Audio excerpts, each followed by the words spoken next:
नमस्कार, स्वागत है आपका हमारे चैनल स्टडी नेशन में। मैं हूं अरविंद और आज बात करेंगे बिहार विधानसभा चुनाव की। बिहार विधानसभा चुनाव 2025 में दोनों चरण की वोटिंग संपन्न होने के बाद एग्जिट पोल्स की सुनामी सी आ गई है।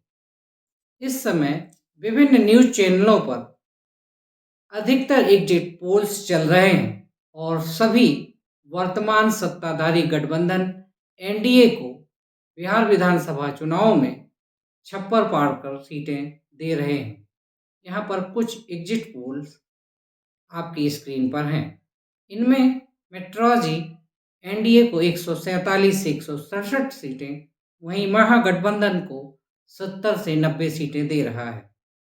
दैनिक भास्कर 145 से 160 सीटें, महागठबंधन को 73 से 91 सीटें, वहीं चाणक्य एनडीए को 130 से 138 सीटें, महागठबंधन को 100 से 108 सीटें दे रहा है।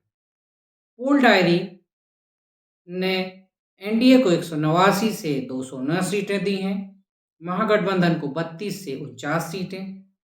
पोल स्ट्रीट एनडीए को 133 से 148 सीटें दे रहा है, वहीं महागठबंधन को 87 से 102 सीटें दे रहा है।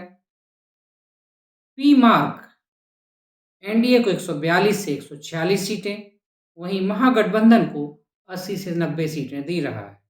वहीं People's Pulse exit poll NDA को 133 से 159 सीटें, वहीं महागठबंधन को 75 से 101 सीटें दे रहा है। टाइम्स नाउ एनडीए को 143 सीटें, महागठबंधन को 95 सीटें। न्यूज़ 24 एनडीए को 152 सीटें, महागठबंधन को 84 सीटें। टीआईएफ रिसर्च एनडीए को 145 से 163 सीटें, महागठबंधन को 76 से 95 सीटें दे रहा है। प्रजा पोल एनडीए को 186 सीटें और महागठबंधन को 50 सीटें दे रहा है। जेवीसीएस पोल 135 से 150 सीटें एनडीए को दे रहा है, वहीं महागठबंधन को 88 से 103 सीटें दे रहा है। People's Insight exit poll NDA को 133 से 148 सीटें, महागठबंधन को 87 से 102 सीटें दे रहा है। अगर बात की जाए पोल ऑफ पोल्स की, तो इसके अनुसार एनडीए को करीब 154 सीटें और महागठबंधन को 83 सीटें और अदर्स को 6 सीटें मिलने की संभावना है। वीडियो में आगे बढ़ने से पहले आपसे अपील है कि आप वीडियो को लाइक, शेयर और सब्सक्राइब कर दीजिए। अब बात करें कि क्या एग्जिट पोल सही होते हैं। अगर 2014 के लोकसभा चुनाव की बात की जाए तो उस समय देश में मोदी लहर थी, जिसके चलते केंद्र में बीजेपी के नेतृत्व में एनडीए की सरकार बनी। इसके ठीक बाद हुए 2015 के बिहार विधानसभा चुनाव में एनडीए के पक्ष में जो एग्जिट पोल दिखाए जा रहे थे वो गलत साबित हुए। इन चुनावों में नीतीश और लालू की जोड़ी ने एनडीए को मात दे दी थी। अगर 2024 के लोकसभा चुनाव में एग्जिट पोल की बात की जाए तो लगभग ये सभी एग्जिट पोल बीजेपी को 400 पार करवा रहे थे और इनकी हवा अकेले यूपी में ही अखिलेश की सपा ने निकाल दी थी और 240 पर बीजेपी टिक गई थी। 2019 के लोकसभा चुनाव में पुलवामा कांड के बाद नरेंद्र मोदी करीब 300 के करीब सीटें जीतकर लाए थे और उसके ठीक बाद 2020 के बिहार विधानसभा चुनाव में अकेले तेजस्वी यादव ने एनडीए गठबंधन को लगभग पानी पिला दिया था और बहुत कम अंतर से वो सत्ता पाने से चूक गए थे। यहाँ पर प्रश्न उठना लाजमी है, क्या इन एग्जिट पोल्स को करने वालों को ज़मीनी स्थिति का पता नहीं होता है? क्या इनकी कोई जिम्मेदारी बनती भी है? इस बार की बिहार विधानसभा चुनाव में प्रथम चरण में बम्पर वोटिंग 65% से ऊपर, और दूसरे चरण में 67% से ऊपर की बम्पर वोटिंग हुई और कई जिलों में तो ये वोटिंग का सिलसिला 70 से 75% को भी पार कर गया था। आमतौर से ज़्यादा वोटिंग का प्रतिशत सत्ता पक्ष के खिलाफ जाता है, लेकिन एग्जिट पोल में ये चीज़ें परिलक्षित नहीं होती। यहाँ पर एनडीए तो पिछले 20 सालों से सत्ता पर काबिज है। एक नज़र बिहार विधानसभा चुनाव 2025 में पे डालें तो हम समझते हैं आखिर महागठबंधन के बढ़ने के चांस या उसके सत्ता में आने के चांस ज़्यादा क्यों हैं।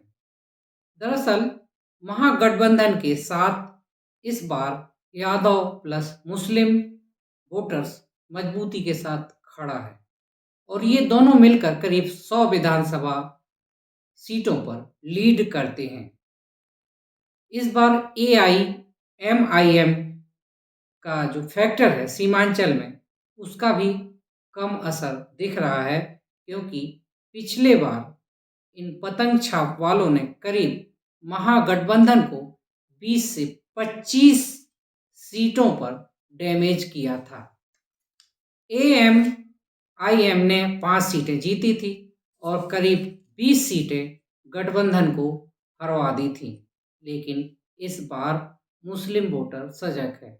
उनका कहना है कि ओवैसी जी क्यों नहीं हैदराबाद या पूरे हैदराबाद या तेलंगाना में चुनाव लड़ते, वो क्यों झारखंड, यूपी और बिहार में आकर चुनाव लड़ते हैं और मुस्लिम वोटों का बंटवारा करते हैं।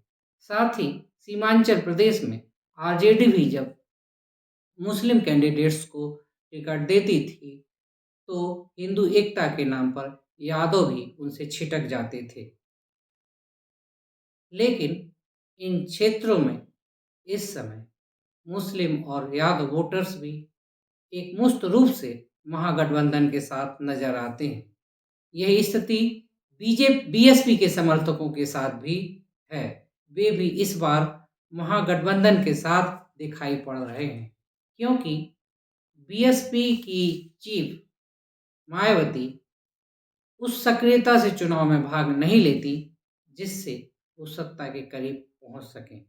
इसके अलावा तेली और मंडल समाज ने के बाद एक बड़ी अति पिछड़ी जाति ताती और तत्वा भी अपने नेता आईपी गुप्ता के साथ महागठबंधन के साथ जाने को तैयार हैं। तो आइए समझते हैं कि आखिर महागठबंधन का वोट क्यों बढ़ रहा है। इस बार यादव प्लस मुस्लिम बड़ी मजबूती के साथ आरजेडी के साथ खड़ा है। ताती और तत्वा समाज अपने नेता आईपी गुप्ता के साथ महागठबंधन को वोट करने के लिए तैयार था। वहीं वीआईपी चीफ मुकेश सहनी को डिप्टी सीएम घोषित करने के बाद अधिकतर निषाद समाज का वोट महागठबंधन को ट्रांसफर होने की उम्मीद है। साथ ही दलित समाज भी इस बार कांग्रेस के साथ जुड़ सकता है, क्योंकि बिहार में कांग्रेस अध्यक्ष राजेश राम हैं। इसके अलावा अगर रविदास समाज की बात की जाए तो रविदास समाज कभी बीजेपी को वोट नहीं करता, ये फैक्ट है। रविदास समाज बीएसपी को वोट कर सकता है और बीएसपी मजबूत न होने की स्थिति में वो भी महागठबंधन को वोट कर सकता है। इसके साथ ही पिछले विगत दिनों में आपने देखा होगा कि मोकामा में पीयूष मंडल के साथ जो हुआ और दुलारचंद यादव की हत्या हुई, उससे मंडल समाज भी महागठबंधन के साथ जुड़ सकता है। साथ ही अनीता महतो वारसलीगंज में जो हुआ उसके साथ महतो समाज भी महागठबंधन के साथ जुड़ सकता है। और ये सब घटनाओं ने बिहार विधानसभा चुनाव को बैकवर्ड और फॉरवर्ड में बांट दिया। साथ ही जो सबसे एक बड़ा फैक्टर है जेन जेड यानी जो जनरेशन नेक्स्ट है, उनको भी पढ़ाई लिखाई दवाई और रोजगार के नाम पर महागठबंधन से जुड़ता हुआ देखा जा सकता है। लेकिन ये वक्त बताएगा कि ये सारे फैक्टर महागठबंधन के साथ जुड़े अथवा नहीं, या आगे भी एनडीए गठबंधन बिहार में सरकार बनाएगा और ये एग्जिट पोल्स सही होंगे, या तेजस्वी के नेतृत्व में अगली सरकार बनने वाली है। सारा सस्पेंस 14 नवंबर को मतगणना के साथ सुलझ जाएगा। आज के लिए बस इतना ही। मिलते हैं अगले फिर किसी वीडियो में। तब तक के लिए गुड बाय।